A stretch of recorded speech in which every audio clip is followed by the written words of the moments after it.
Welcome, modern day mystics, fellow truth seekers, James and Justin back again with another reaction, and Nerd Robot is here once again.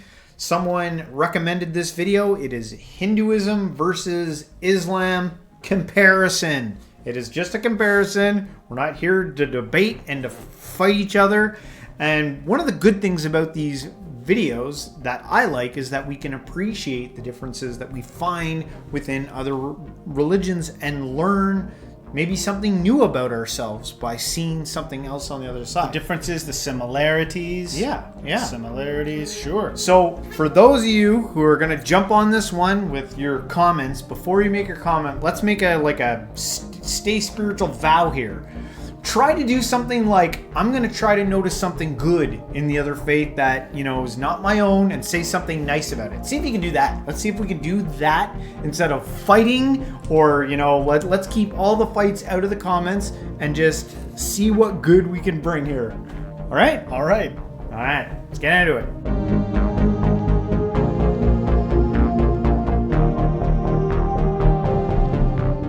Hey there, thanks for tuning in.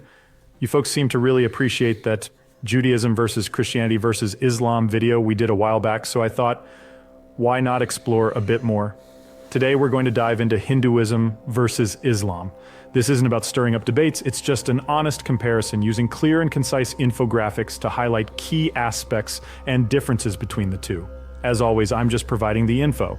What you take away from it is up to you, so if you're curious about these two unique faiths, stick around, let's dive into it. Hinduism, tracing its roots back to around 3000 BC, represents a broad spectrum of beliefs and practices evolved over millennia, while Islam, founded in 610 AD, presents a more uniform set of beliefs and practices informed by the Quran and the life of the Prophet Muhammad.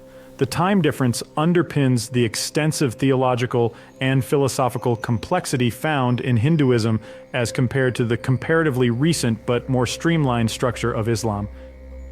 Hinduism's Trimurti, consisting of Brahma, Vishnu, and Shiva, corresponds to cosmic functions of creation, preservation, and destruction. On the other hand, Islam practices strict monotheism, with all these functions combined in Allah, demonstrating a clear contrast in the conceptualization of divine power. In Hinduism, Manu and Shatarupa are the first humans created and guided by Brahma. The Islamic tradition parallels this narrative with Adam and Hawa, created and guided by Allah. Both narratives set forth foundational ideas about human responsibility, divine interaction, and morality in their respective traditions. The Vedas form the oldest and most revered text in Hinduism, presenting a vast array of hymns, rituals, and philosophical discourses. In contrast, the Quran, revered by Muslims as the Word of God, provides a singular, comprehensive guide for all aspects of life, social, political, and spiritual. The mandir in Hinduism serves not only as a place of worship, but also a community center where various cultural and social activities take place. Similarly, the mosque in Islam functions as both a place of worship and a community center, reflecting shared communal values despite their architectural and ritualistic differences. The pujari in Hinduism and the imam in Islam both serve as religious leaders. They guide their communities through rituals, prayers, and interpretations of scriptures. Their roles underline the universal need for spiritual guidance across diverse religious traditions. Puja in Hinduism typically involves offerings to deities and can vary greatly in complexity, reflecting the myriad of local traditions. Salat in Islam is a fixed set of physical postures and Quranic recitations done at specific times each day, showcasing a rigid structure aimed at regular connection with the divine. Namaste in Hindu tradition is a respectful greeting which translates to, I bow to the divine in you. In contrast, Assalamu alaikum in Islamic tradition translates to, peace be upon you. Both greetings reflect their respective traditions' emphasis on respect and peace in interpersonal relations. Hinduism has approximately 1.2 billion followers, predominantly in India and Nepal, reflecting a strong cultural and regional concentration. Islam, with about 2 billion followers, is more globally dispersed, indicating its wide-scale acceptance and adaptability across different cultures and regions. I found it interesting that it made a comment kind of on the adaptability, and that's one of the reasons why Islam seems to kind of like work in many places around the world. Don't things trend and then go away and then come back? You know, maybe it's like things. The revivals happen. That's a Christian term, right? Yeah. Revival. Yeah. Revival spreads across, the Bible Belt. Yeah. And then a bunch of people get Christianized. Well, we've saved. also noted before, though, a lot of the Eastern practices are now starting to become more popular in the West in the last not even 100 years, maybe 7 people years. trade religions. Who knows? Christianity or Islam might take a boom out in the East. Yeah. And you'll find it in Japan and Korea, and it'll be really popular there. And over here, it'll be Hinduism and Or some kind of third option. Yeah. Who knows? Yeah, maybe these religions will evolve into something else. The largest concentration of Hindus is in India, whereas Indonesia is home to the largest Muslim population. These geographical concentrations highlight how specific historical, political, and cultural contexts have shaped the development and practices of these religions. Varanasi in India, considered the spiritual capital of Hinduism, hosts rituals like the Ganga Arti and cremations, which hold significant spiritual meaning. Similarly, Mecca in Saudi Arabia, the holiest city in Islam, hosts the annual pilgrimage, the Hajj.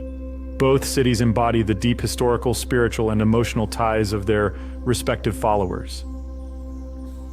Diwali, celebrated by Hindus as a festival of lights symbolizing the victory of light over darkness, contrasts with Eid al-Adha in Islam, which commemorates the Prophet Abraham's willingness to sacrifice his son in obedience to God's command.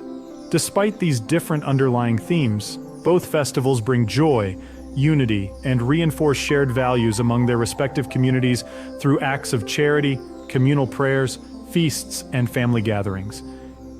In Hindu belief, Svarga is a temporary heaven-like realm attained by righteous souls before reincarnation. Islam's Jannah, however, is a permanent paradise granted to the righteous in the afterlife.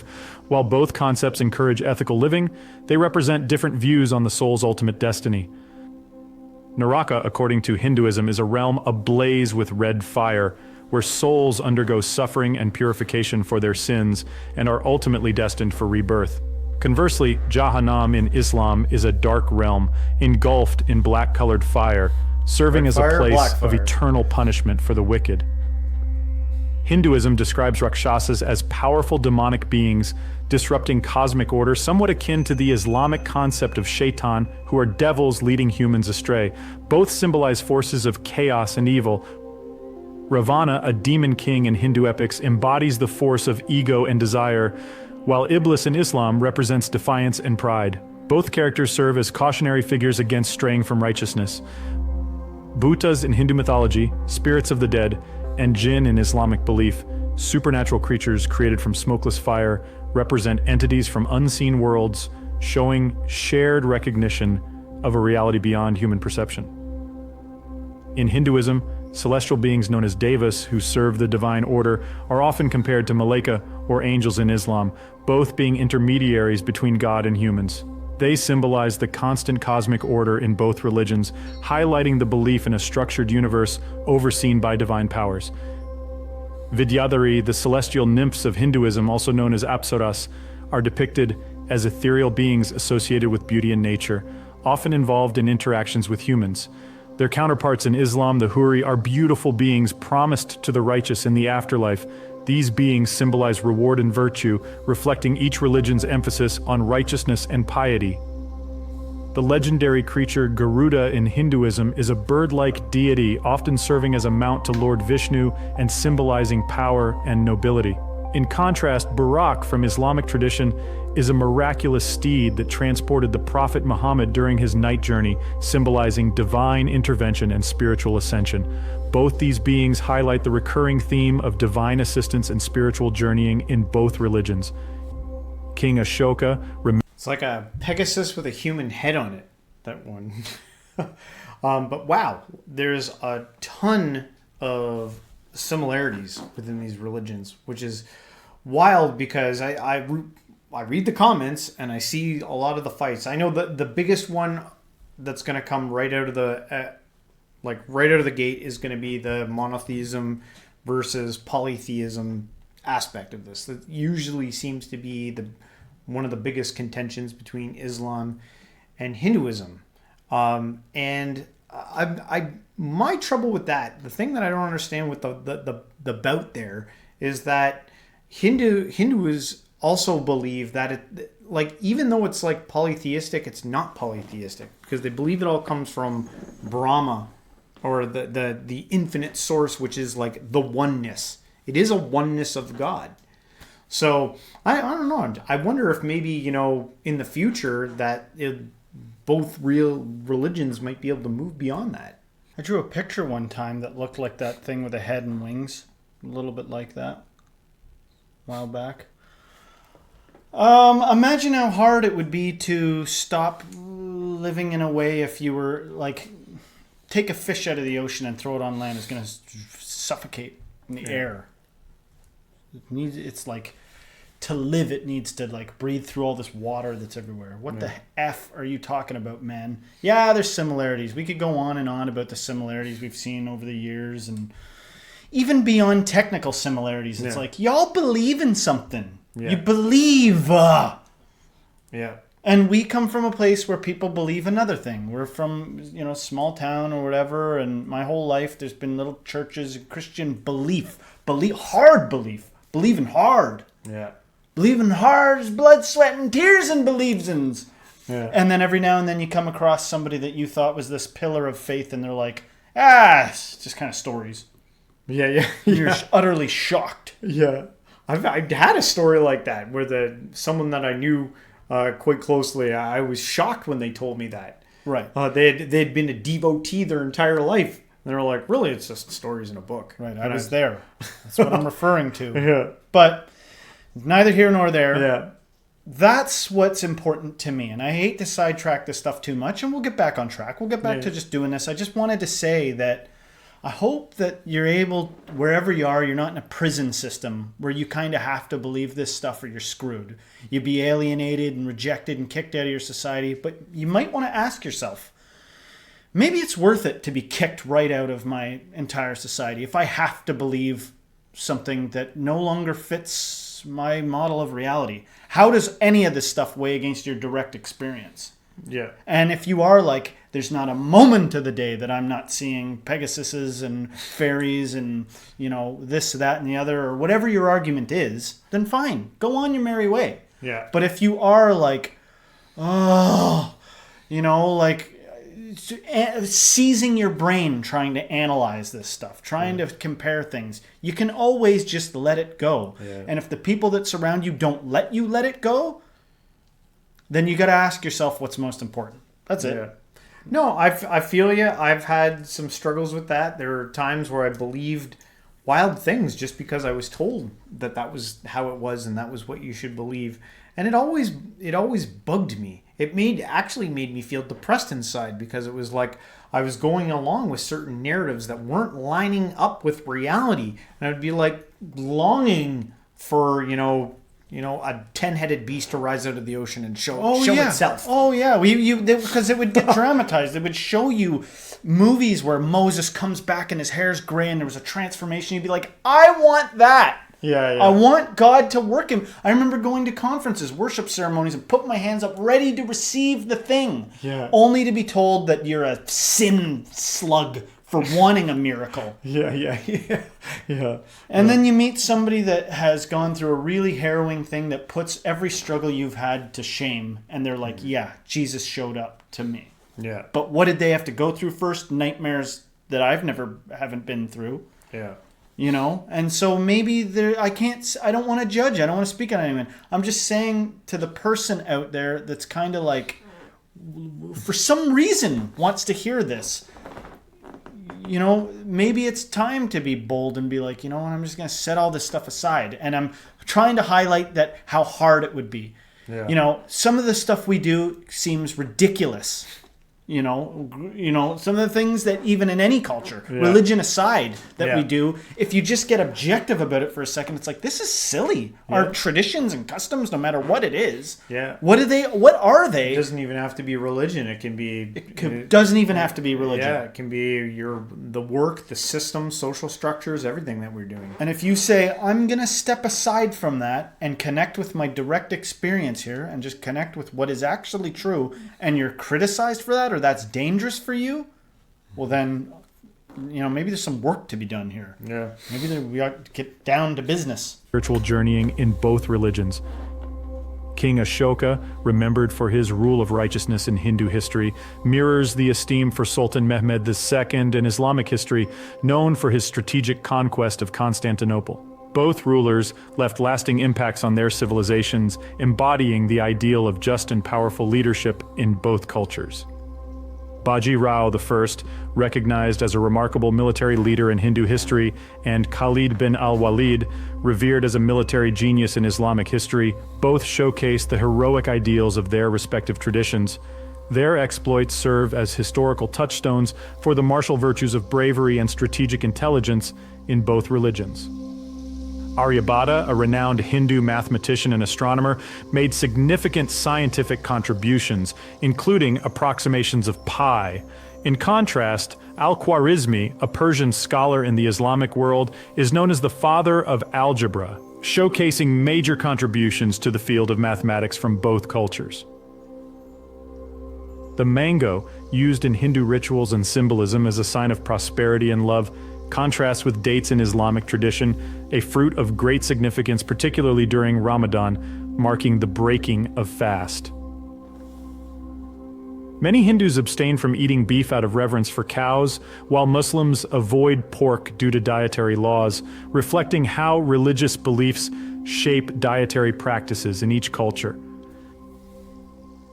Ganga Jal, water from the holy river Ganges in Hinduism, is considered sacred and purifying. This parallels the Islamic belief in Zamzam water from a well in Mecca, thought to be a gift from God with healing properties. Both serve as potent symbols of purification and divine blessings in their respective traditions. The ultimate goal in Hinduism is moksha, liberation from the cycle of birth and death, signifying a liberation from physical existence and merging with the divine. In contrast, Baraka in Islam refers to divine blessings or the presence of God in one's life, representing a continuous divine grace and guidance in worldly life. Dharma in Hinduism refers to the moral, societal, and cosmic laws that guide human behavior toward living righteously and achieving spiritual liberation. In contrast, Sharia in Islam is the legal and moral code that guides a Muslim's behavior in all aspects of life.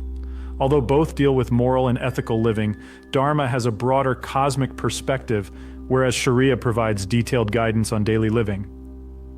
Yoga in Hinduism, which seeks spiritual insight and tranquility through physical postures and meditation, is akin to dhikr in Islam, a devotional act involving repeated recitation of God's names.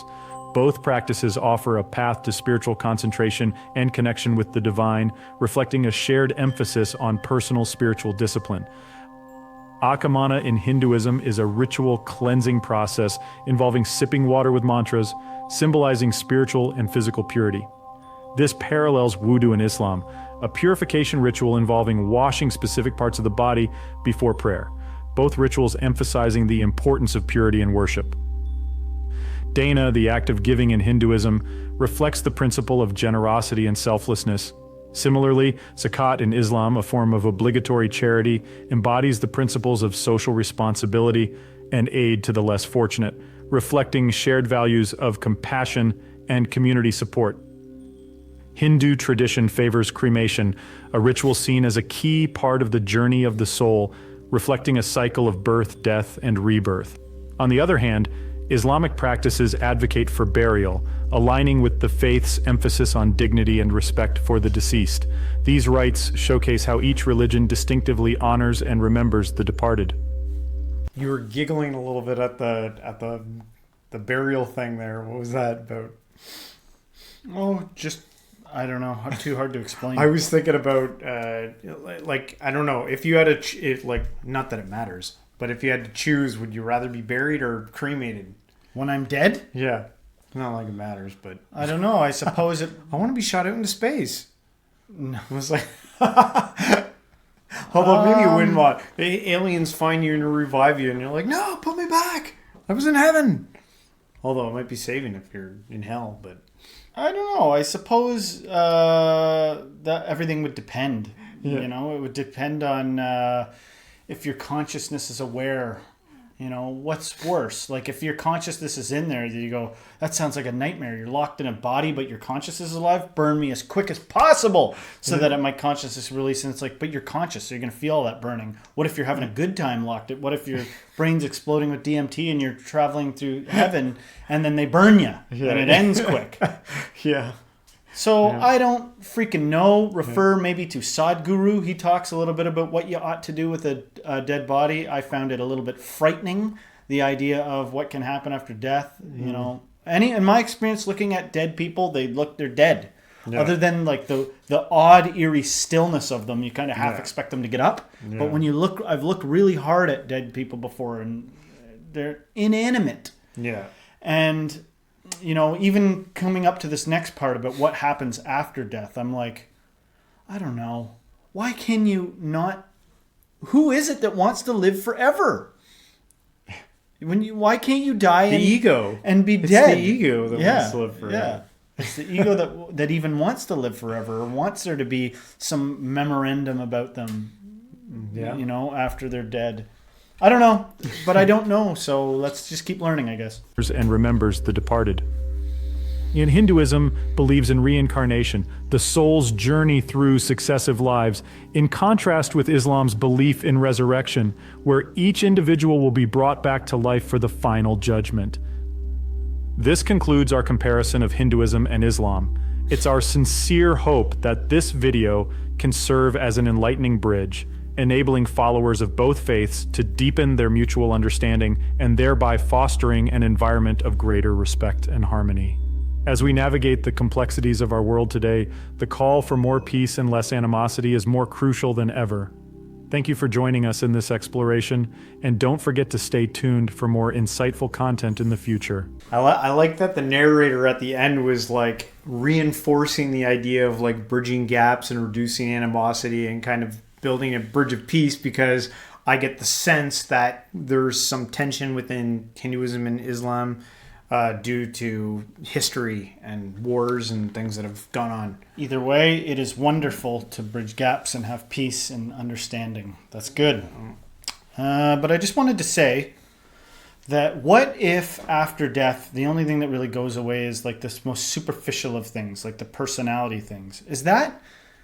In your opinion, is that what people want to take with them? I mean, after all, if you join a religion, it's like oftentimes it's about like, you know, suppressing all that stuff or getting rid of that stuff that's you anyway. You're only living according to the rules and rituals, and that's what lives on. Yeah. So who's the one that people want to live forever? Because what if, for instance, you know, I'm okay with this, that there's an eternal one that was there before I was born and will be there after I die, and then that communes with the universe with a knowledge greater than my limited mind ego knowledge, you know. But if it's like a bunch of information about, you know, just information I've stored up from my particular existence, I think that is something that's troubling to the ego. The ego wants to think something like this sometimes to me. This is I have issue where it'll be like, all that stuff I learned about taxes and work and stuff, I'll be able to take with another life where I'll be able to kill it even harder in the next life. And you just keep growing in that way. And what's the point if I don't get to learn anything and get just what happens to all the stuff I learned? But the fundamental issue is with that sort of like blindly selfish ego mind. Yeah. There's something eternal in there. It's eternal in there. Yeah. And for that, I don't even understand why that would go to hell. And what if you learn those lessons without concepts and ideas about them? What if there's something more there about the learning process that is integrated that you don't need to remember? It's something that you just goes on forever. You don't need to remember it. And why would you want to remember it anyway? This is the thing that I don't like people who like when they talk about their ideas about heaven and hell and stuff like that and what they think the afterlife will be like. Okay, let's say you make it to heaven, right? But not everyone made it. And you knew some of those people that didn't make it. Well, you're like, well, aren't you going to feel bad? Aren't you going to try to spend the rest of your days trying to rescue all your loved ones out of hell? Because like how fantastic is heaven if you can remember all the terrible stuff. But then if God wipes your memory and you can't remember any of those things, are you really you?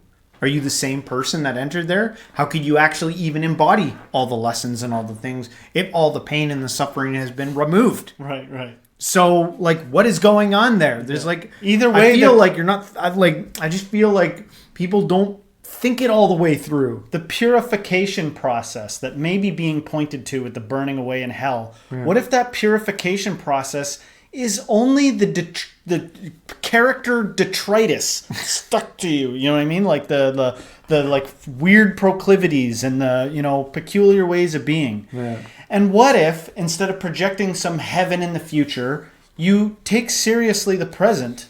What if instead of like building castles in the sky in heaven that you gotta like live a way that's less than authentic to get to, you go, wait a sec. Right now is happening right directly now, correct? Yeah. It is now. Yeah. So what of that? Like, well, there's work to do and shut the hell up and feel like shit till you get there. No, I'm going to say like, that seems like just no. That's all I'll say about it is no. And just so everyone knows out there, I know that as I was explaining that, there's a bit of a contradiction even in the thing that I'm saying. But that's somehow how we have to mull over these things. We have to say those things and let it out as we try to like put the pieces together. I see the contradictions, but I like sometimes life has got like a weird paradox. I don't know. But anyway, hopefully you guys enjoyed our reaction on this video. If you did, don't forget to hit the like, subscribe, share with a friend, and everyone till next time, stay spiritual.